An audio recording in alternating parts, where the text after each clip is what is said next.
tracking report, which Alina, who I work for, does together with the IEA, the World Health Organization, UN statistics. And of course, that's the thing we always need to remind ourselves. People always get so excited about electricity access, but here is our big problem, the 2.4 billion.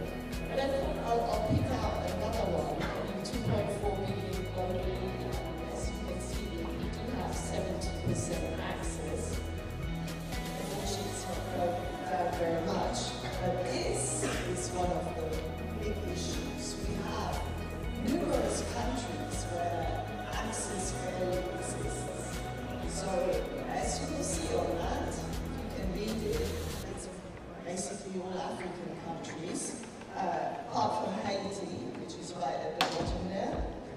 Some countries, well, I mean, those statistics are probably somewhat uncertain anyway, but some countries have next to no access.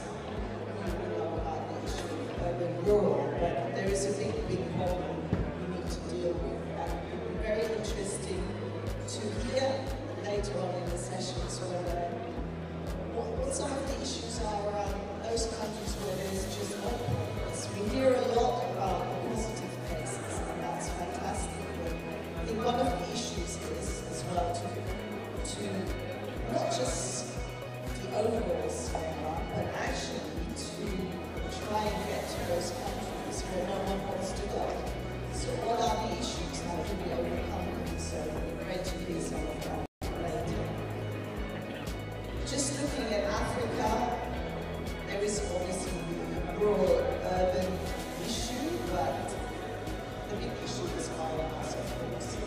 And because the problem, the scale is so big, we obviously need all of the above, right? So, as we know, we're going to discuss 4 different areas in this room with technologies. We're going to discuss biomass, we're going to discuss electric cooking, then biogas and bioethanol, but also LPG.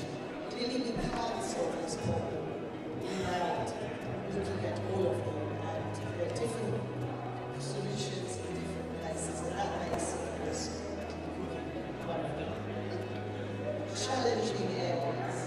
But I think, I mean, we all know about the issue around clean cooking, and we need to do it to people's health and environmental issues. But I just wanted to bring to you as well how it fits in with the climate challenge and the energy transition, which energy agencies focus a lot on. So it's interesting actually when you talk to audiences who don't know much about cooking, or probably nothing about the sort of energy people I talk to, they have no idea how big the issue is. But actually, if you look at our global total planet energy consumption, 8% is what's called the traditional biomass. The problem we're discussing here, really. And when we look at where we need to be in 2050 to meet our climate targets and to achieve an energy transition, this biomass, there is no place for it because there's going to be, it's a very challenging situation to try and switch out of fossil fuels. So biomass, it wouldn't be sustainable, and then of course it's needed in other sectors. For example, in agriculture and industry, where we sometimes don't have other options. So we need to look at the cooking problem within that kind of framework as well. And again, the scale is just phenomenal. I thought I'll pick out just one of the technologies we're going to look at today, because some statistics from our member states on biogas. And the picture globally is, well, as you see, we have a sort of static picture in Asia where we have most of the biogas consumption. We have growing trend in Africa, but from a very, very small basis. And it's one of the solutions which has multiple benefits as well. And we had a session yesterday where we had some interesting contributions, and one of people working on biodigesters and biogas. And of course it offers other opportunities, like for agriculture, to reduce the consumption of artificial fertilizers, for example.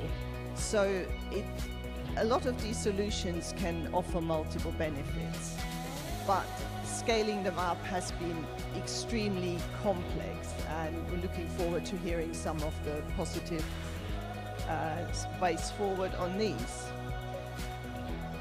I think we can probably all agree that none of this can be done just by the private sector. I mean, it's great to see so many innovative companies to be involved in it, but in the end,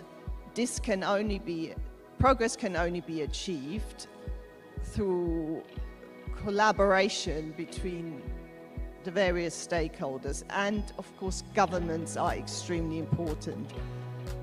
Not much is going to happen unless we have commitments from governments and unless we have funding from governments. We are talking about solutions which in many settings have to be supported to some extent because people just can't afford them. So we produced a report this year on challenges for Africa specifically, and produced this kind of framework for how to promote clean cooking, or how to make real progress on clean cooking. And I've put on here renewable energy solutions, but it applies to clean cooking more broadly. And a lot of this has been talked about for many, many years. Integrated energy planning is not new, and yet we seem to have not made enough progress. Although I do feel optimistic after listening to some of the people we heard in our session yesterday. Compared to 3 years ago in Nairobi, I think there are many more examples and more countries developing strategies and new companies pushing their products out and really scaling up. So there is lots of positive stuff to be said, but taking you back to my, second slide, there's also far too many countries where none of this is happening. So we needed all this combination of, policy attention to the issue of tackling the financial barriers, bolstering supply chains, and of course creating awareness. So that's really all I want to say, and I'm really looking forward to hearing the sessions today. So we're going to kick off with biomass, but then we look at electric cooking, biogas, bioethanol, and finally LPG. And just to remind you, I think we all need to have an open mind on all of these to solve the clean cooking problem. Thank you.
Good afternoon, everyone. My name is Simba Mudimbu, and I'm part of the CCA team that's very happy to see you all here in Accra for the forum. It's been a long time coming because of COVID, and we haven't had a chance to get everyone together, so thank you all for being here. Apologies for late running, but we'll keep things flowing. There's a few seats here at the front, so if those of you at the back who are on standing room only, there's maybe 5 or 6 seats up here. If I can interest you in more comfort. No? Okay. So I'm really happy to be hosting this panel, which is the first, as we've heard, of 4 sessions that we're having today in this room focused on solutions. And we really want to talk about solutions. I think all of us here understand clean cooking as a problem, and we're not going to preach the converted around the health impacts, the asymmetrical gender impacts, the climate and environment. All of that is, I think, well understood and well read. I think what we want to talk about here is solutions. And starting with this esteemed panel that is sitting with me, we're going to look at some of what's happening in the sector around biomass. So I'm not going to take up too much time on introductions. Sorry, on my own introductions. I want you to hear from the panel and also leave time for you to interact with the panel. So I'm going to start just with introducing the team that's sitting up here with me. First up is Ethan Kay, who is the Managing Director of Emerging Markets at BioLite. And BioLite is an energy company that develops and manufactures breakthrough technologies to cook, charge, and light life beyond the grid. Ethan has spent the last 17 years commercializing clean energy products in Sub-Saharan Africa and India. Welcome, Ethan. Thank you. Next to Ethan is Tanuja Bhattacharjee.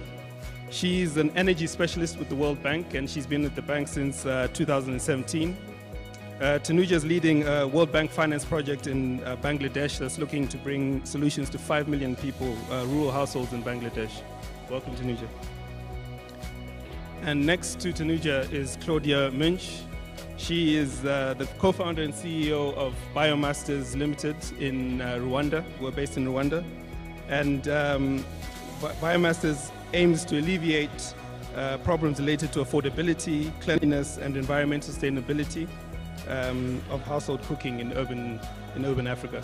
And they're a pellet company.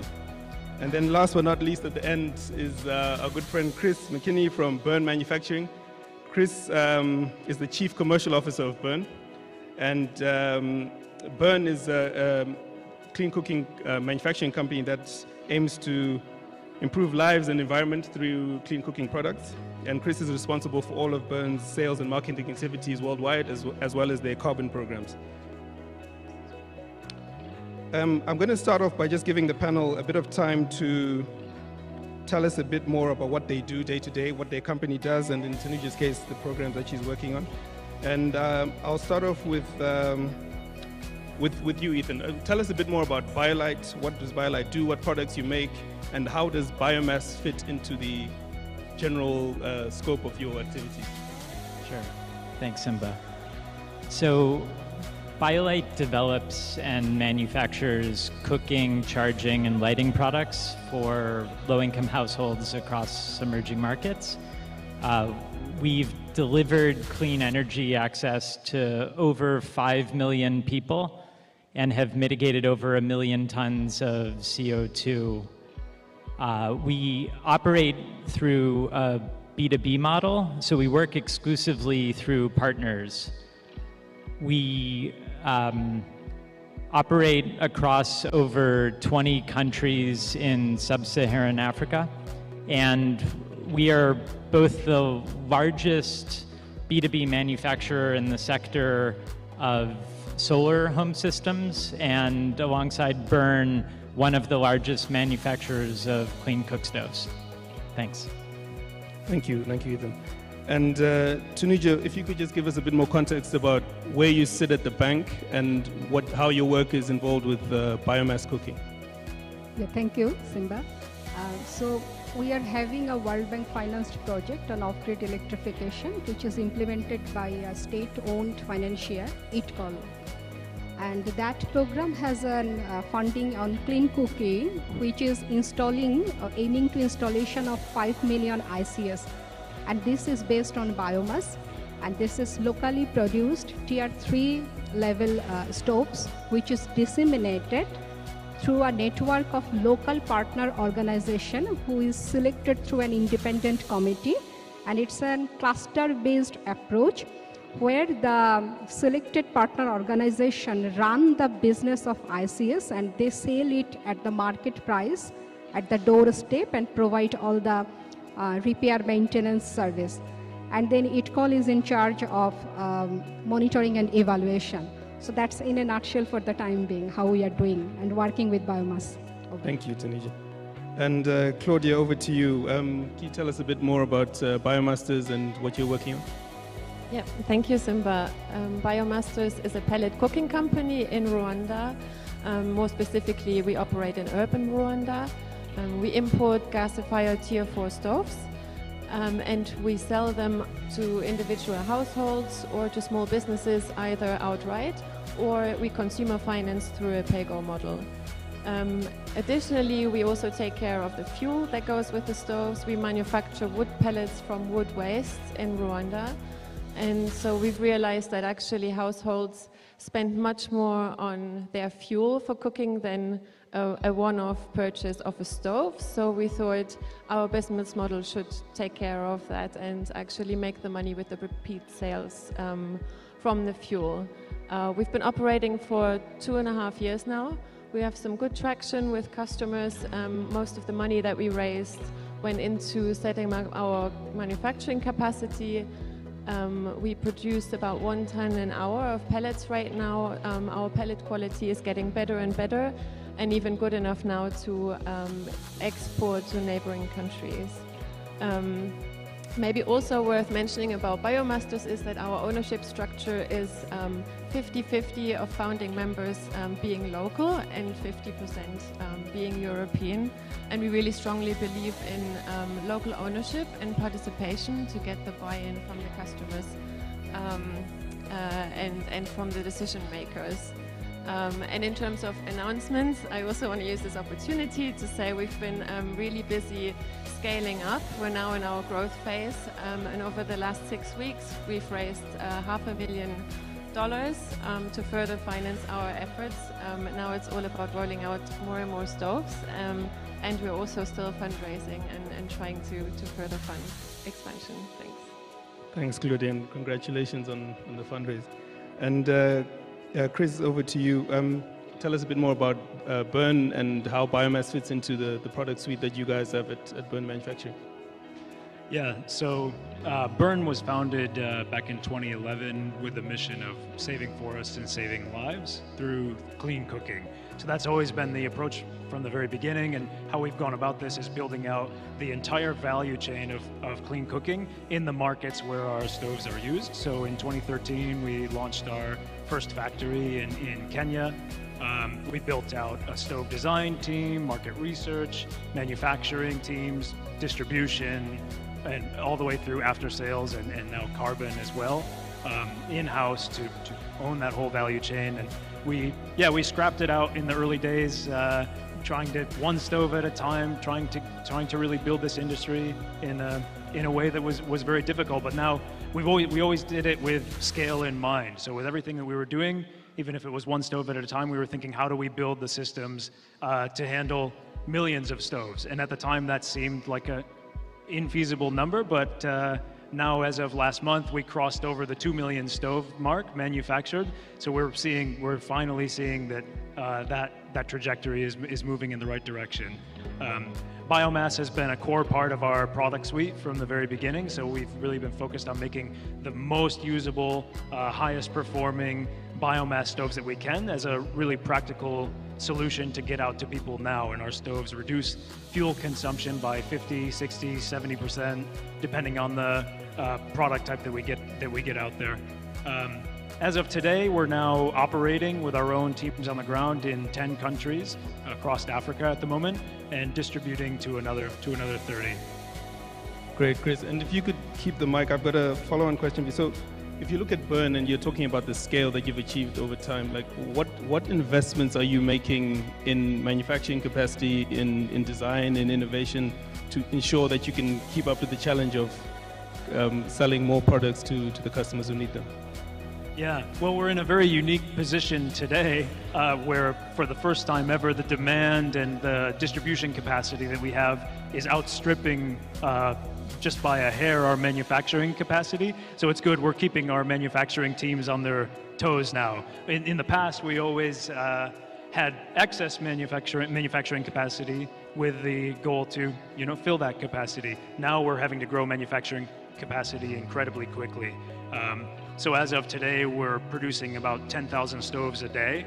And that's from, 5 years ago, we were doing 10,000 stoves a month. So it's been a very, very rapid growth. And currently we are working on launching manufacturing facilities here in Ghana. So we'll be manufacturing stoves here in Ghana in March.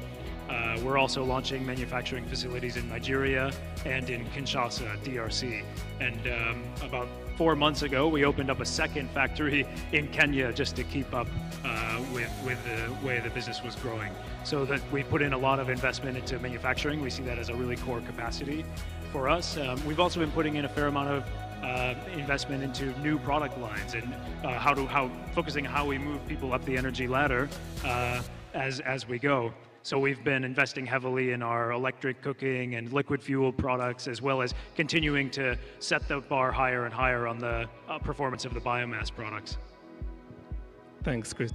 I'm going to go to Ethan next. So you mentioned in your introduction, I'll give you this.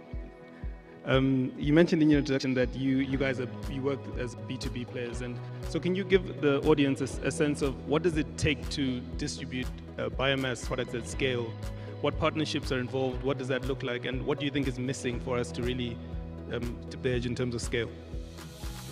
Thanks, Simba.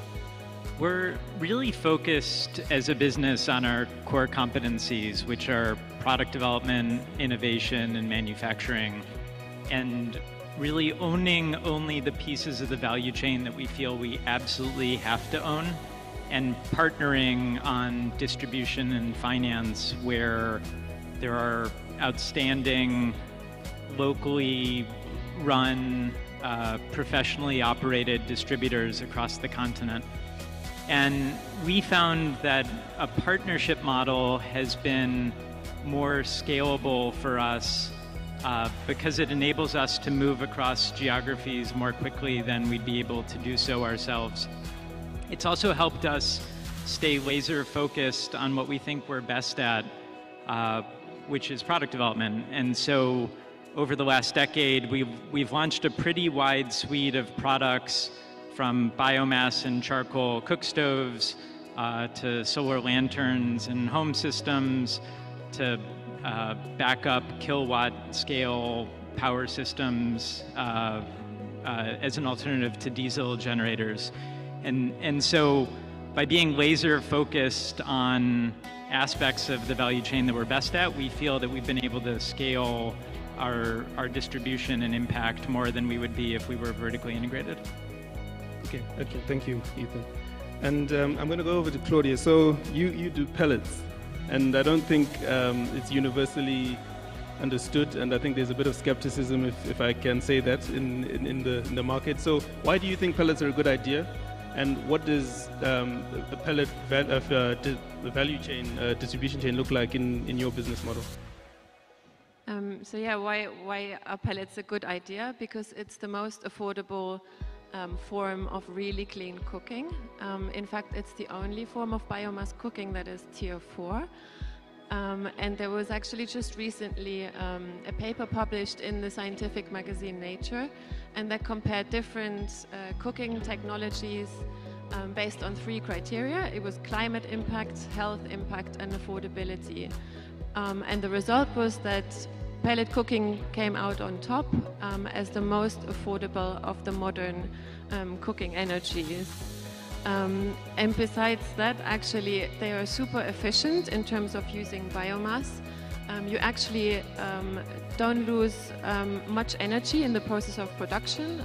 All you do is you extract some water or the moisture, you prepare, size it, and then you press it. So there's literally no loss of energy. And then couple that with a highly efficient gasifier stove, and you're really moving the needle on what can be done with biomass. And on top of that, we are very, very conscious of affordability. That's why we decided to also manufacture the pellets in Rwanda. And that solves actually a few problems for us. We don't need to import a fuel that may be subject to the commodity market and rising prices. Especially in a landlocked country like Rwanda, it also avoids high transport costs, and we are using what's available in the country. And actually, if you're also serious about replanting trees, it's an infinitely renewable resource. And lastly, I already mentioned this, we believe in local ownership and participation. And when you manufacture, you do as well. You bring knowledge into the country, you create jobs, you take people with you, and that's also one of the strengths of pellet fuel manufacturing. Thank you. And Tunisia, it'd be really interesting to hear from you about your experiences managing World Bank programs and what you've been doing in Bangladesh. So what's the importance of biomass cooking in the programs that you're running? And what lessons have you learned that we could all glean from in terms of those programs? Yeah, thank you, Simba. What I can say as a development professional, there is no shortcut of success. We really have to rely on the implementation capacity, local capacity building, strong monitoring evaluation, and a very good program design. So this program, when started in 2014, you see the scenario was different. Still today, there is no viable alternatives of biomass, whereas we have to also face the challenge of limited supply and deforestation rate. Still, amid this situation and balancing the national interest and also considering the familiarity, affordability, and access to fuel, there is no alternative of biomass. The program has a clear transition, and the program is implemented by a very strong local partner who is ITCOL and had an implementation experience of largest off-grid program. And that also depend and relied on the countrywide NGO network, which is completely local and based on the success of microcredit program. So with that history, still it took time to develop Tier 3 models. And today, the Tier 3 model has been in operation since 2016. Based on the success of first 1 million, the program was scaled up to disseminate 5 million ICS with co-financing from GCF. So this is one of the largest clean cooking program. But what we should say that where a bank and ITCOL was more focused to is developing homegrown solution and a very strong resource deployment in R&D, and still today 1/3 of the installation is almost at a scale average.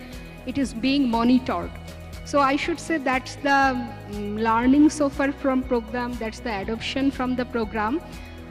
The program is currently at the level of 3 million ICS already disseminated, and we hope to disseminate 2 more by 1 year or 1.5 years. So that's for the time being. Thank you.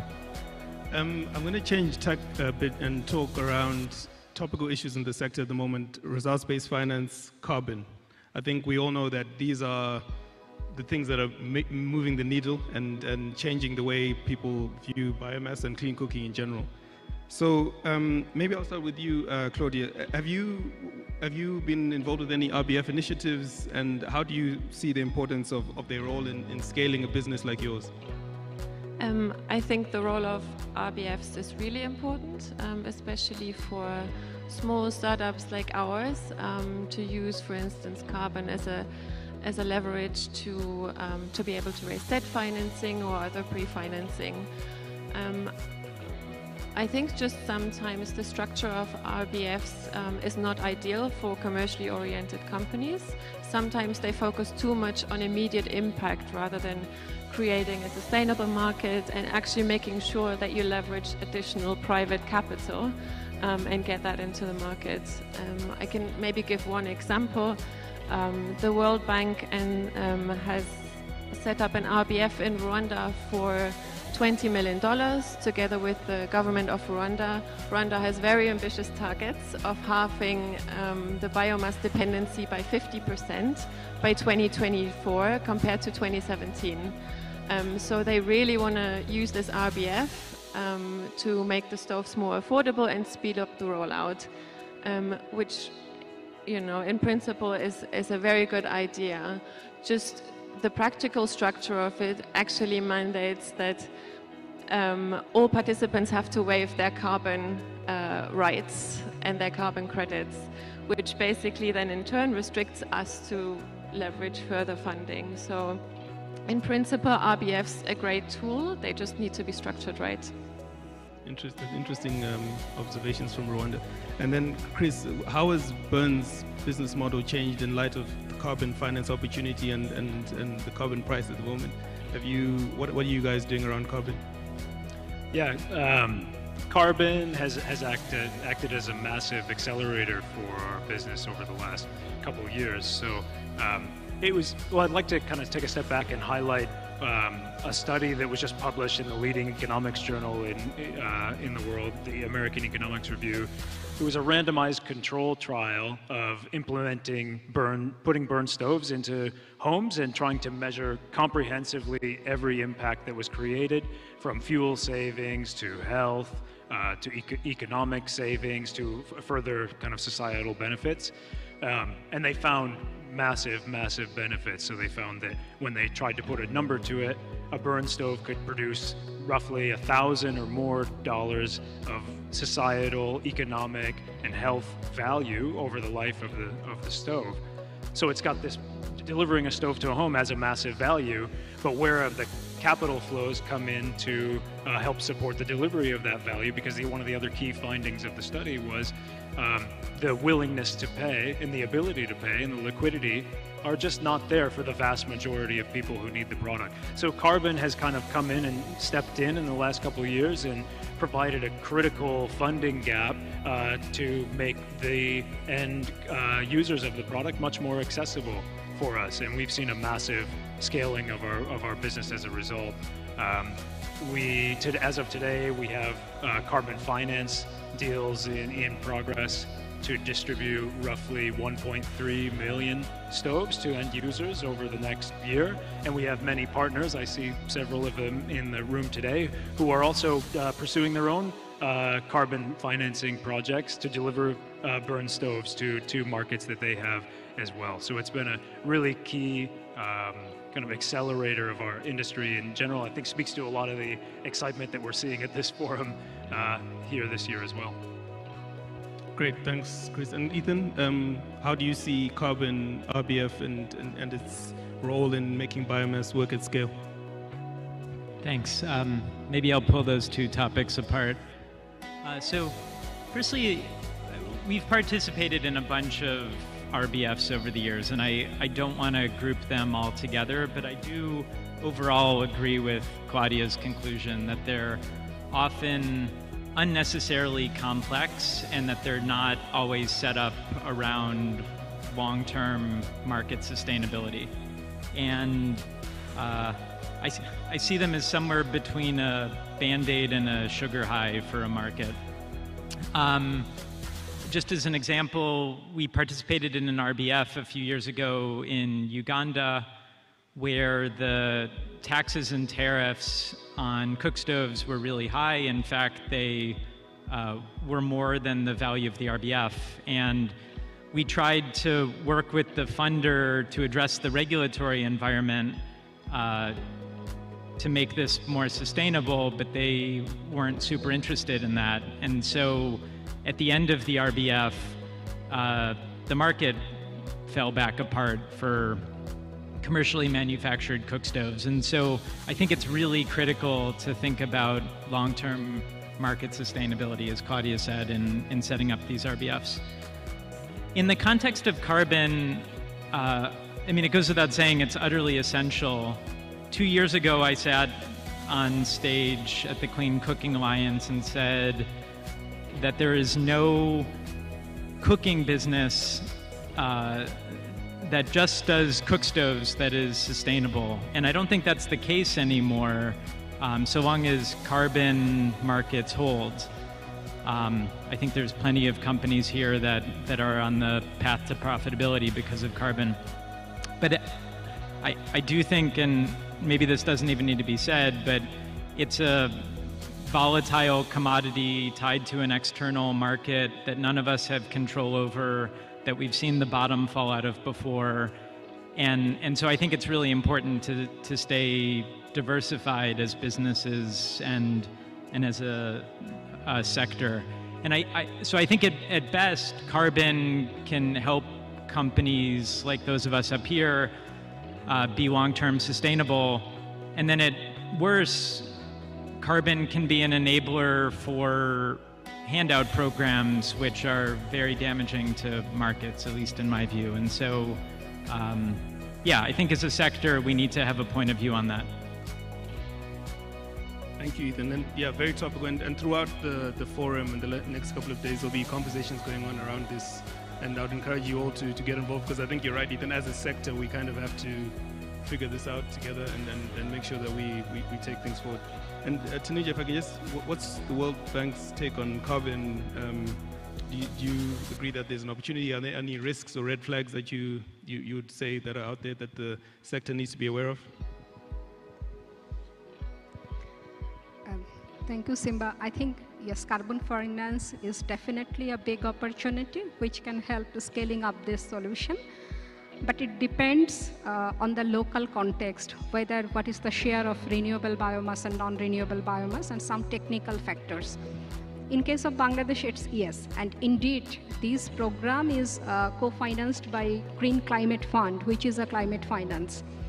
Also, carbon trading can play a role, especially to overcome the market barrier, because we are still at tier 3, and we did not want tier 4 to impose a solution artificially, where carbon finance can really play a role. But we have to be very, very careful that this is not one solution for all the problem. You still need a good design. You still need a long-term market sustainability that Ethan was emphasized. It's very true. And you need a long-term vision. You need to rely on the transition, need very strong local regulation and coordination. Otherwise, people may enter and take the advantage and just, install few millions and take the money and go back, and that will distort the market. So we see it is a very good opportunity to sustain the program for the long-term sustainability, scalability, but still we should not be over-enthusiastic, and we should not neglect the ground condition, the affordability point, and also the local demand creation, because the program will actually sustain, and the success depends on local demand creation. Thank you. Thank you very much. I'm quite keen to get the views from the floor, so I think we're going to start a Q&A session now. Just in the interest of flow, if you could just direct your question to someone specifically so that we can get it answered as efficiently as possible. Rowan, and do you mind? We'll get some mics going around. If you could just tell us who you are and direct your question to people. Hi. My name is Jasmeet, and I'm representing Fair Climate Fund, and my question is to Bern, that you are representing very encouraging numbers, and most of the demand is driven by the carbon markets. How do you see once the life of the stoves will be finished after 5 years, and the carbon revenue will not going to be further provide those households the cook stoves? So how do you see these numbers will keep on increasing with the existing clients which you are creating? I'm looking forward the landscape of next 3 to 5 years. Thanks, yeah. Just to make sure I got your question clear, so it was what happens in 5 years if carbon revenues are no longer there? Then After 5 years, the cook stoves life finished, then what those households are supposed to do? Yeah. No, great question, and it's something that's really on our mind, because one of our big priorities is we don't just want to drop into a market, deliver stoves, and then disappear. The model has always been set up to stay forever, basically. So if you look at Kenya, which was our first market, we've set up a network, a permanent network of service stations and distribution points across the entire country to continue to be able to deliver people stoves for as long as they need them. And that's the model that we're rolling out across every country. Every country has a network of service stations, call centers, distribution points, and the idea is that they're there forever. And ideally, from our perspective, Burn is delivering a suite of products to move people up the energy ladder as they grow with us. So, in my mind, we're at the point now over the next couple of years where people can be coming off of our stoves, but they're loyal customers. They loved our product. And we can be upgrading them to a liquid fuel stove, to an electric stove, and continue moving them up the ladder. And the beauty of those solutions is the lifetime and longevity is also a lot better, from a biomass stove that lasts 5 or 7 years to a product that can last 10 years, 15 years. So that's the picture. Right. Hi, I'm Govind Agrawal. I'm from Anaxi Digital Runners from India. We are focusing on tech for climate. My question is to Ms. Tanuja regarding how important is last mile monitoring of cookstove distribution in terms of ensuring that the beneficiary is using it, ensuring that the correct beneficiary was identified, and then monitoring it for next 5 to 7 years, whatever is life of the cookstove. What all is being done in this? No, thank you very much for the question. I think I very quickly touched on it, that monitoring and evaluation is very important, and that is the role of the development workers or the development finance. Because the Bangladesh program, if I come to a specific example, that is selling the market at the rate of the, what is the production cost. So the business is there. Then how the bank or the concessional finance is supporting, that is supporting in capacity building and definitely in monitoring and evaluation. Our implementing agency, ITCOL, has a countrywide inspection team that is conducted by 14 local offices, and more than 80 and close to 100 inspectors are working, and they have established questionnaire. Currently, our stoves are considering 3 years lifetime, so it's not 5, 6. And our experience, as the program is running since 2014, the customers have not gone back to the traditional stoves, so which we think the success. And when we say this is 3 million for the first time for one household. The second time selling we are not considering. So in that way the program already achieved more than 3 million. But in a nutshell, I fully agree, and I want to repeat that monitoring and evaluation should be key, not to distort the market. Because there is the development finance, there are some concessional resource, so people may take the bypass. So monitoring is really, really important, and that already includes not only the technical performance of the stoves, but the performance of the partner organization who is running the business, whether they are just giving a system that you are not running, whether staking is taking place, or whether they are bypassing local awareness, sensitization. So depending on everything, the fund is supporting local demand creation.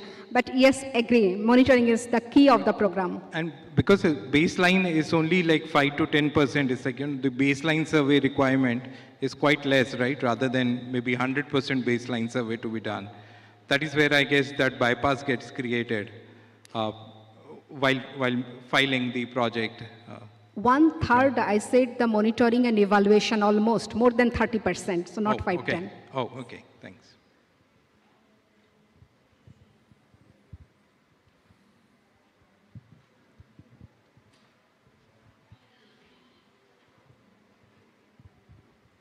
Thank you. My question will go to Claudia. You mentioned that you want to expand into to the neighboring countries. Your product is ready to expand to the neighboring countries, yes? Sorry, I struggled to hear your question. You mentioned that your product is ready to be distributed to the neighboring countries. Yes. Are you going to move into those countries by producing in those countries, or are you going to export your product into those countries? In the long term, we're certainly looking at setting up facilities all across Africa. But for now, we really want to prove the model and the concept in Rwanda, and we really want to sort of prove that pellet business can be profitable. So for now, we're using the exports to diversify our revenue streams and to basically fill out our capacity until we've scaled enough. So within that process, are you using local partners, or are you having your team built within those countries? No, we export to pellet organizations that already operate in those other countries. Okay, thank you.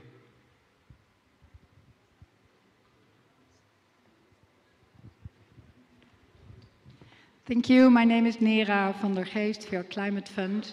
I have a question to the suppliers of the technology. The carbon markets are rising, but we hear about the ability to pay of households for a cook stove. So how do you channel the carbon finance to cover this gap, this purchasing power gap in the low-income households?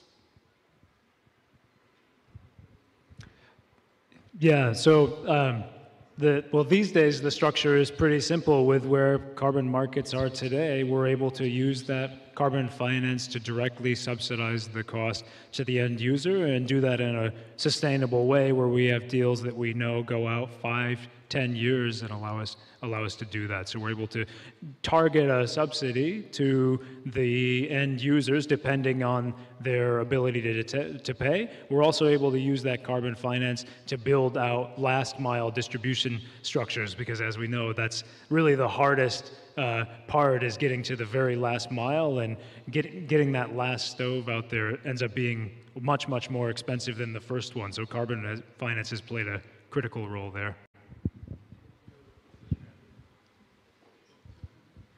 Can I also quickly add an additional perspective to this? We're working actually with our partner Fair Climate Fund, and we just raised pre-financing with them and signed the deal, where basically the idea is that we share carbon revenue directly with the end user, with the people who generate the credits. So right now, the way we want to set it up is that 50% of the carbon revenue that we receive goes directly back as people use pellets in cashback through Momo. The ultimate vision is to use blockchain to have like real transparency, but generally we want to introduce some transparency in the market and basically say that you can see through our consumption that we've really created those carbon credits, and we're sharing 50% with the end user. Nothing to add? Okay. Sure, go ahead. Thank you very much. You've been referring to tier 3, tier 4 stoves. I believe that is in terms of thermal efficiency. Can you speak about emissions, carbon monoxide, PM2.5? And if you are operating in regulated markets, what do the regulations say in relation to these gases? Thank you. To the panel. Yeah, thank you. Very good question for me to share, the experience from Bangladesh. Yes, we have conducted the emission impacts, and also we have very recently completed one assessment done by Berkeley Air Monitoring Group in collaboration with a local reputed organization, ICDDRB, and they found the carbon monoxide reduced to the extent of 80% compared to the traditional stoves, and particulate matter 2.5, if I'm not wrong, more than 1/3 compared to the traditional stoves. So the emission reduction consideration is taken. And regarding the standard, if you said, our stoves are being checked in nationally reputed and also regionally reputed emission conducting labs, that is in CRT and in Nepal. And also, this program is supporting development of an ISO standard laboratory in the local leading engineering university. So I can say these tier 3 and tier 4, this categorization is pretty much compatible with the ISO standard. And emission and other considerations are fully taken care of. Thank you. Yeah, I have a question to Ban. I'm just wondering, what is your end user data collection model, and what is your experiences for the carbon revenues? Thank you. Yeah, so data collection from the end user, yeah, that was the question. So yeah, well, it's always been part of the model to be deeply in touch with the end users of our products, and this was even before carbon was a big part of the business. So fortunately, that was an advantage that we held moving into this new world with carbon, that we've always had.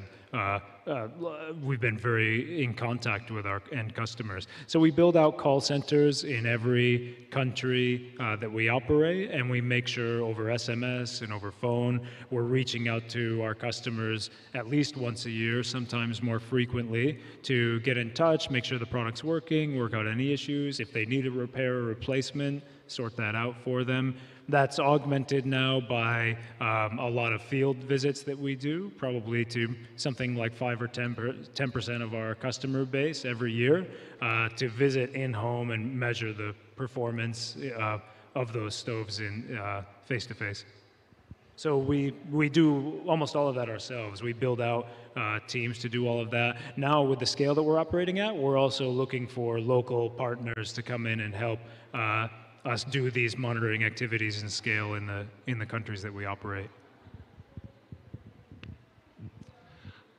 Thank you. This is a great panel. My name is John Mitchell from the U.S. Environmental Protection Agency, and I have a question that Claudia kind of already answered, and I'm wondering if the other folks in the panel, do you think in the out years you'll be able to pay people to use your stove, buy carbon credits, even a small amount, $2, $4 a year? Because by them using the stove, they're reducing the carbon.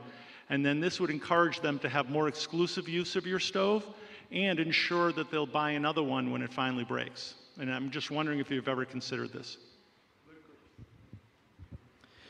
Yeah, I can take that. It's something we've been looking at as well. I mean, ultimately, the users are the ones creating those emission reductions. I think in part it will depend on where carbon markets for cook stoves go and what's achievable. As of today, we're able to raise the financing to be able to get those stoves at a heavily subsidized cost to the end user, but there's not quite enough room there in the models that we have today to then push out running payments. We're allocating a lot of that to doing the ongoing maintenance and continued distribution to those same customers. But especially as we move into more of a metered environment, liquid fuel stoves, electric stoves, and an environment where we have a much kind of deeper connection with the end customer and their usage, I think those models will become more and more common as a way to both give back to the customer and also encourage usage. Yeah.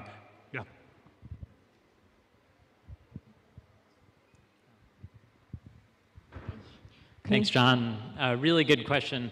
I think for BioLite, it would come down to a question around monitoring and methodology. So, for example, with our first biomass stove called the home stove, we built onboard stove usage monitors and into the first 10,000 units to understand how people were using the stoves, and then reached out to the carbon accreditation bodies, and they didn't know what to do with the data that we had come up with, and it wasn't an approved methodology. So I think it's, firstly, some behavioral economics research should go into what you're proposing, and probably we could pull from work done in other sectors. But secondly, I think there's both a technology question around how you operationalize it, and then a methodology question around how carbon organizations value data like that. But it's really interesting. Any more questions from the floor? We've got time for, ma'am, please. Thank you. I'm Annette Sempala. I work with GIZ Uganda. I have a comment and a question. The comment will be to discuss about the RBF. Yes, it's true, RBF brings up small organizations, but the testimony you have in Uganda is that when the companies grow up, they have established their market niche, they have made their production structure, they no longer participate in RBF, and they are still proud of that. They leave other companies who are coming up to enjoy, and this is a good testimony you have in Uganda. So this is in line with the discussion that yes, RBF is both good and bad, but especially for starting organizations, it's very useful. Then the question is to ban. I saw your figures of how you have increased in production from 1,000 in a month to maybe a week or so. I would like to know your success factors, key success factors, because that is really great achievement. Thank you.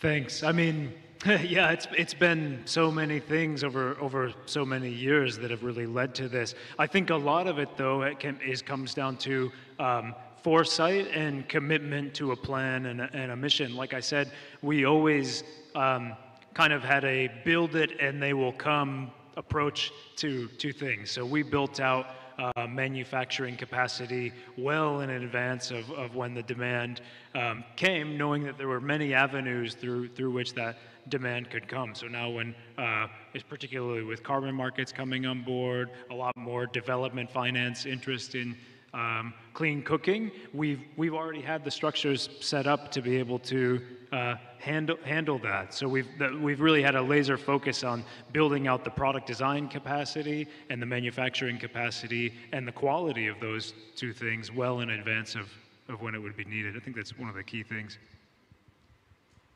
Thank you. I think we can take one last one, ma'am. Krista Roth, Cleaner Cooking Condition. I want to challenge a little bit the picture that you put out, Chris, on the energy ladder, that you want to move people from one to another. Reality is not really an energy ladder, it's an energy shelf, because we cook with different fuels for different tasks, cooking tasks, and there is always a broader base on how people are cooking. So whenever they acquire a new stove and a new fuel, they're not going to let everything else drop.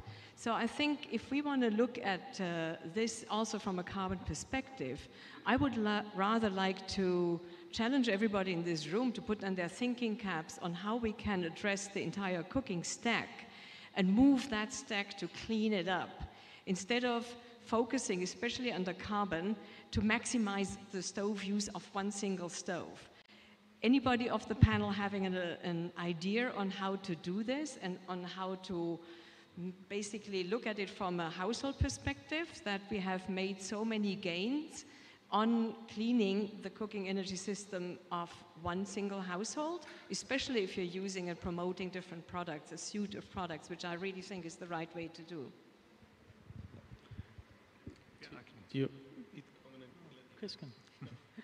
I can respond briefly, and then no, it's a great point. The concept of an energy ladder is an oversimplification, of course, and it's something that we see all the time. I